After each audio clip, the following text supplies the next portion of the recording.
aprobada. Bien, pasaríamos al punto número 4 sobre la presentación y, en su caso, aprobación del estudio con carácter de recomendación denominado Principio del Mínimo Vital, implicaciones en los procesos para la planeación y presupuestación. Para tal fin, solicito la licencia para que el consejero José Manuel de la Peña haga uso, se le otorgue el uso de la voz a nuestro compañero consejero José Manuel Peña Maeda, a fin que nos contextualice lo relativo a esta recomendación.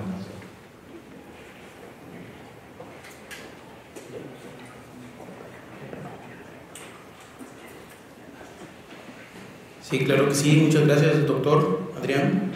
Muy buenos días tengan todos ustedes. Mi nombre es José Manuel Peña Maeda, presidente de la Comisión de Presupuesto y Hacienda Pública de este organismo. El día de hoy me es grato informar a esta asamblea que, como resultado del convenio de colaboración firmado en noviembre de 2017 entre la Comisión Económica para América Latina y el Caribe, CEPAL, y el CESJAL, se llevó a un buen término la realización de 2 estudios respecto al principio del mínimo vital en Jalisco. Ambos documentos permiten vislumbrar los alcances de la eventual implementación de dichos principios y particularmente sus impactos potenciales en el ámbito de la planeación y programación de los recursos financieros con los que cuenta el Estado de Jalisco. Es importante mencionar que la elaboración de ambos estudios, mismos que el día de hoy se presentan ante ustedes integrados en un solo documento, requirió de una colaboración y comunicación constante que derivó en la conformación de un grupo de gestión. Asimismo, quiero destacar especialmente la participación de la diputada Mónica Almeida López, quien junto con su equipo asesor técnico sumó esfuerzos para llevar a un buen puerto este proyecto. Muchas gracias, diputada, se logró al final de cuentas después de tantas entrevistas, tanto trabajo que se llevó a cabo en esto. Sin más preámbulos, tengo el gusto de ceder el uso de la voz al doctor Pablo Enrique Llanes Rizo, responsable de llevar a buen puerto los trabajos realizados y a quien agradezco su valiosa presencia para presentarnos los principales hallazgos y recomendaciones derivadas de los estudios.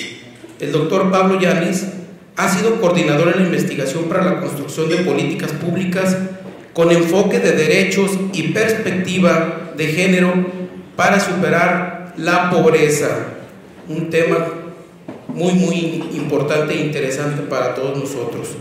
La desigualdad, la discriminación y la exclusión social en México, Centroamérica, Cuba, Haití y República Dominicana, entre otros países, estoy seguro. Adelante, doctor Llanes, muchas gracias por su presencia. Sí, muy buenos días. Antes que nada, la CEPAL quiere agradecer al CESJAL la confianza depositada para llevar a cabo estos trabajos y también reconocer de manera especial el trabajo desarrollado por Leonardo, por Patricia, por Laurelisa, que fueron los consultores centrales de este texto. Además, para la CEPAL es de particular importancia, que es un tema sobre el que hemos venido trabajando, reflexionando, llevamos ya una serie de publicaciones. Me refiero a esto que se conoce en general como el principio del mínimo vital. También me gustaría subrayar algo que consideramos relevante. Jalisco es la primera entidad federativa, inclusive ni siquiera la federación lo tiene, que en elevar a rango constitucional el concepto del mínimo vital. Ya actualmente la Constitución de la Ciudad de México también lo tiene incorporado, Veracruz en otros términos, pero lo que quiero subrayar es que estamos ante nuevos conceptos que probablemente van a inaugurar nuevos ciclos de políticas. Y en ese sentido es digno reconocerse que Jalisco, en el artículo 4 de su Constitución, ya haya incorporado el principio del mínimo vital, pero no como un principio abstracto, sino también como una herramienta con implicaciones de planeación y presupuestación. No es simplemente reconocer una cosa genérica, sino que esto necesitará traducirse en los procesos presupuestales, programáticos, de políticas y de construcción de nuevos indicadores de bienestar. Entonces, en ese sentido, señalar esto, que no es cosa menor, a veces se nos pasa, pero se abre una ruta de innovación y de transformación de la construcción de las políticas que estamos seguros que continuará desarrollándose y profundizándose.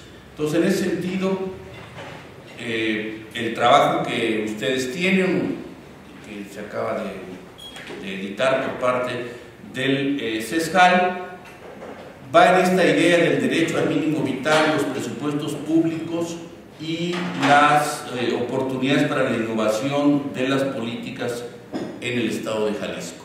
Y seguramente esto tendrá repercusiones a nivel nacional, a nivel de lo que se debate a escala de toda la República.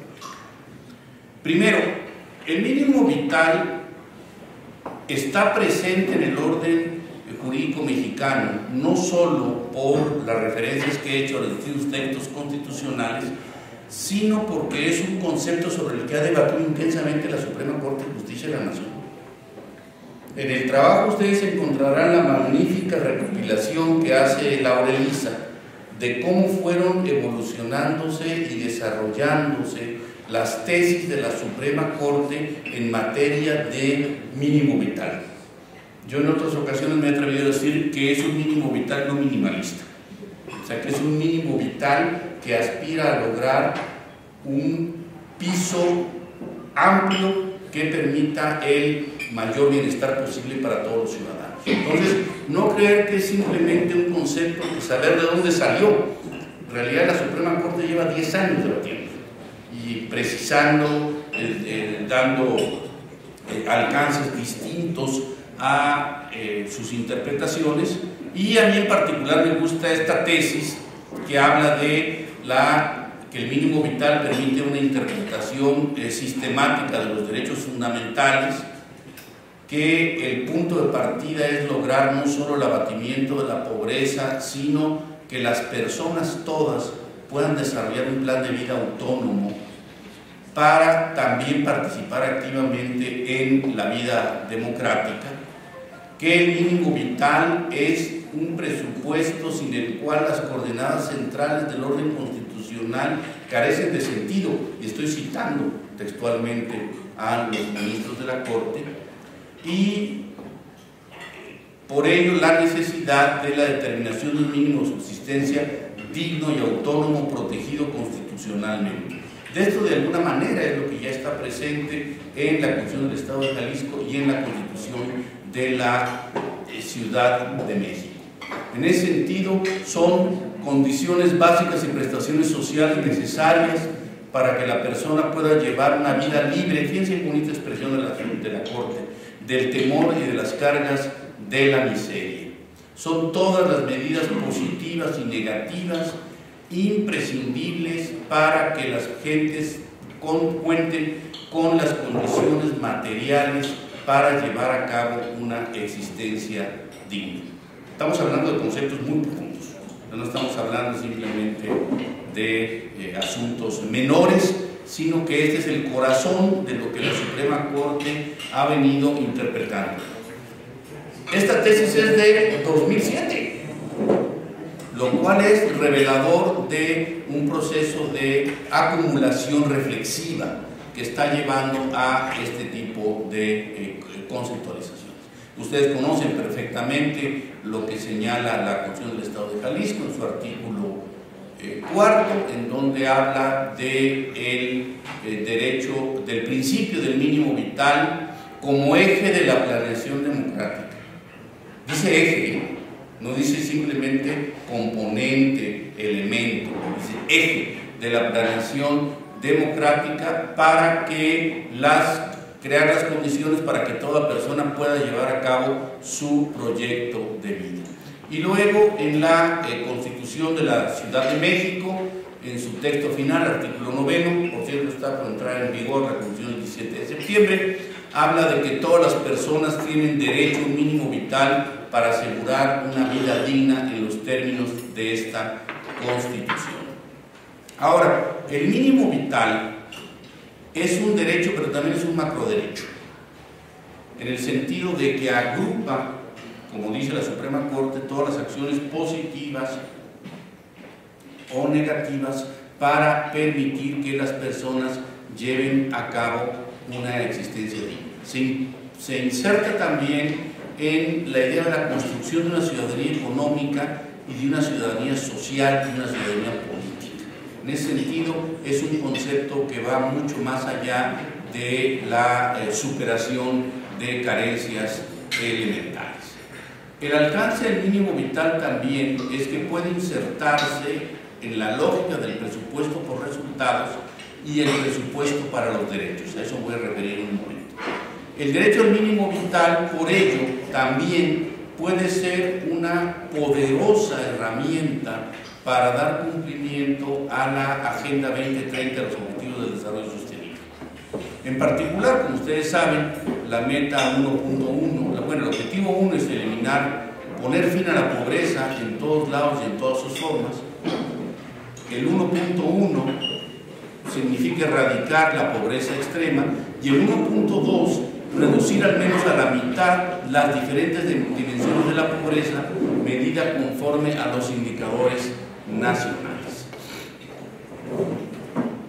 También la idea de que haya sido incorporado en la Constitución del Estado de Jalisco el principio del mínimo vital como eje de la planeación democrática nos permite avanzar hacia uno de los desafíos más profundos que tiene la formulación e implementación de las políticas en el país, que es la necesidad de generar nuevos círculos virtuosos entre evaluación y planificación, entre planificación y presupuestación, que probablemente es uno de los desafíos más grandes que tenemos. Como bien sabemos, de hecho, el presupuesto se ha convertido en la herramienta de planificación principal, más que la planificación misma, y la necesidad de una nueva articulación entre los derechos y los recursos.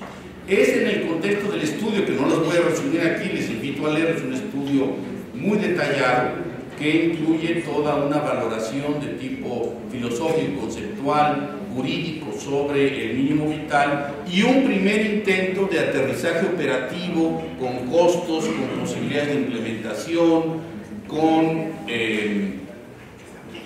escenarios de política pública en el cual fue elaborado fundamentalmente por Leonardo y por Patricia, y en donde hicimos un primer esfuerzo de lo que probablemente es lo más difícil, que es la operativización del concepto. Porque el concepto en general está interesante, es atractivo, es potente, pero ya operativizarlo en términos de qué significa el mínimo vital, cuáles son los componentes que debe tener, eso pues ya representa un paso de concreción muy importante. Creo que de manera preliminar le dimos una buena solución a este desafío. Y es en buena medida producto de que México tiene un proceso de acumulación de información, reflexión, datos sobre el estado de las carencias sociales en el país, que nos permitió formular un escenario de implementación del principio del mínimo vital con base en la estimación de pobreza multidimensional que hace el gobierno. Es decir, podríamos decir que en las condiciones de México y con algunas reservas y posibilidades de mejora, no hay duda de eso, el mínimo vital es población que tiene un ingreso por encima de la línea de pobreza y que no tiene ninguna carencia social. Eso es consistente con lo que dice la Suprema Corte de Justicia. Ahora, para que ustedes tengan una idea del tamaño del desafío que eso significa, a escala nacional, Jalisco es un poco menor, pero no tan menor. A escala nacional, Coneval en su última medición estima que el 78% de la población del país o está por debajo de la línea de pobreza, o tiene alguna carencia social, o está en la intersección de ambas. Es lo que en otros lugares se ha llamado la sociedad del 80-20. O sea que México es una sociedad en donde el 20%, digamos que, utilizando las categorías de Coneval, es no pobre y no vulnerable, y el 80% o es pobre o es vulnerable por ingresos o es vulnerable por carencias sociales. O sea, estamos hablando de una cosa muy grande. No estamos hablando de un fenómeno residual o un fenómeno de bolsones de pobreza, sino de una problemática muy profunda. Llegar a una sociedad de cero pobreza y cero carencias sería la meta, el objetivo fundamental de una política sustentada en el mínimo vital. Esto para que tengamos idea del desafío, del reto que estamos planteando. Más allá de si hay que redefinir las carencias, más allá de si hay que agregar unas, si hay que redefinir los umbrales, etcétera, etcétera. Pero sin mover las cosas como están, esa sería la situación. Y Jalisco tiene una proporción un poco menor, pero no mucho menor. Es como el caso de la Ciudad de México. Si la sociedad, el país es 80-20, la Ciudad de México es 70-30. Jalisco debe estar 72, más parecido a la Ciudad de México que a la media nacional, pero lo cual nos revela que el desafío hacia adelante sigue siendo un desafío muy grande, muy potente, muy desafiante. Sobre la base del estudio que elaboraron nuestros consultores con el seguimiento de este grupo técnico sobre el mínimo vital, del cual tuve el gusto de formar parte, el CESJAL formula un conjunto de recomendaciones. Y subrayo el CESJAL porque en realidad es el órgano que emite las recomendaciones, no es la CEPAL la que emite las recomendaciones, sino que con fundamento en el estudio que se ha presentado, CESJAL elabora una propuesta de recomendaciones que abarcan fundamentalmente 4 ámbitos: el marco normativo, el presupuesto público del Estado, el diseño de política pública y consideraciones sobre el Plan Estatal de Desarrollo. No voy a reproducirles las 28 recomendaciones que contiene el estudio, pero sí voy a resaltar algunas de las que considero más relevantes para que ustedes tengan una idea de lo que es la médula de las propuestas. Las recomendaciones del CESJAL, como les digo, están estos 4 ámbitos que señalé y van en revisar y modificar la Ley de Planeación del Estado de Jalisco y su reglamento. Y aquí dice una cosa muy importante: para establecer que la planeación estatal y municipal deba contener un enfoque de derechos humanos y mínimo vital. Es decir, que no quede simplemente como un elemento de ampliación conceptual el mínimo vital en la Constitución, sino que se traduzca en una herramienta concreta para la toma de decisiones. Luego, establecer en la ley como en su reglamento el hecho de que los diagnósticos, las problemáticas públicas deben analizar y considerar dentro de los principios normativos la perspectiva del mínimo vital de acuerdo a los lineamientos que determinen su concreción. Una de las recomendaciones, no necesariamente la tercera, nos señala que deberán definirse los lineamientos a partir de los cuales se deban tomar decisiones para la modificación presupuestaria de los programas. O sea, yo sé que esto es una cosa muy compleja. La lógica presupuestal es una lógica muy inercial.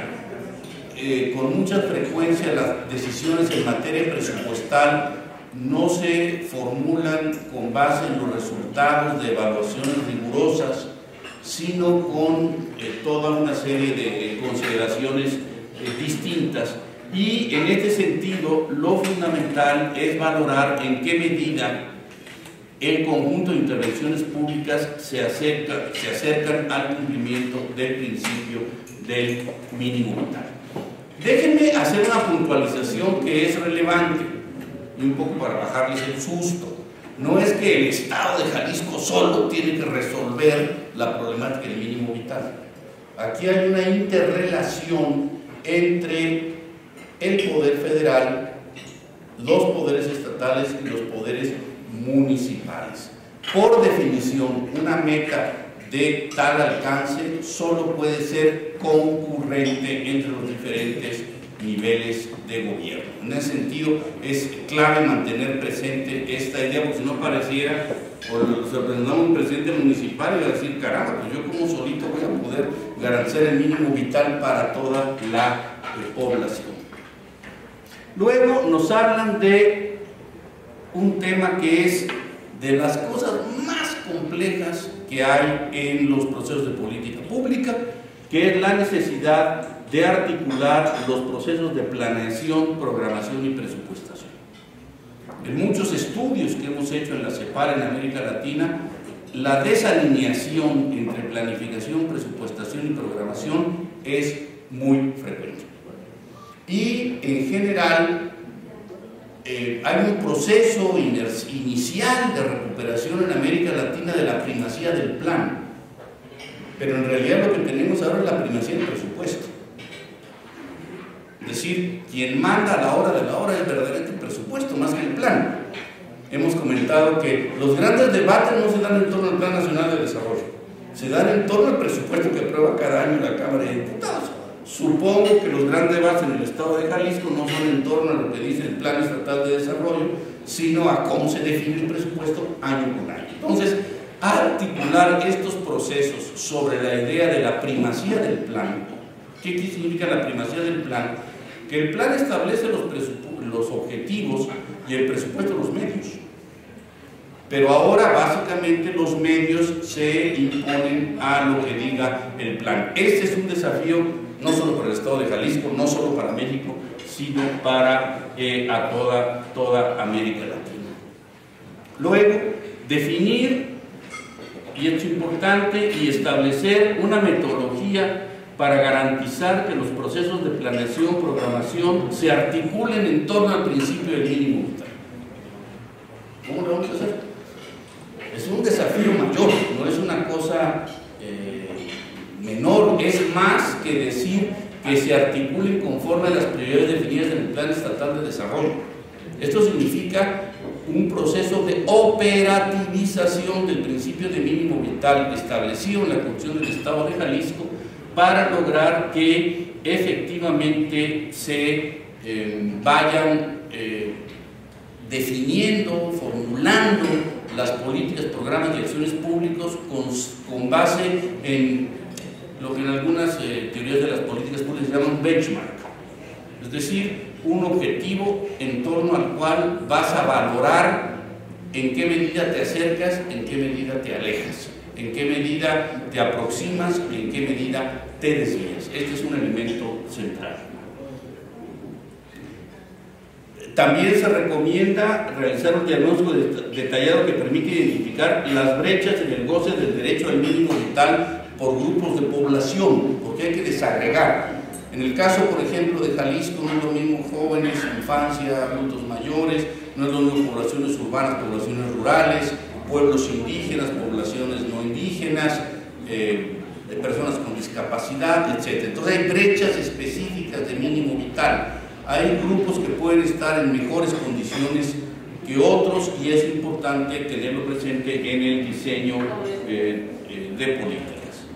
También en este afán de que el mínimo vital no quede simplemente como una referencia teórica, es la de proponer, y aquí se subraya, dice el CESCAL, mediante mecanismos participativos, metas, calendarios para controlar el progreso en la satisfacción de cada componente del mínimo vital. Es decir, tomarlo como un mecanismo permanente de seguimiento, monitoreo y evaluación.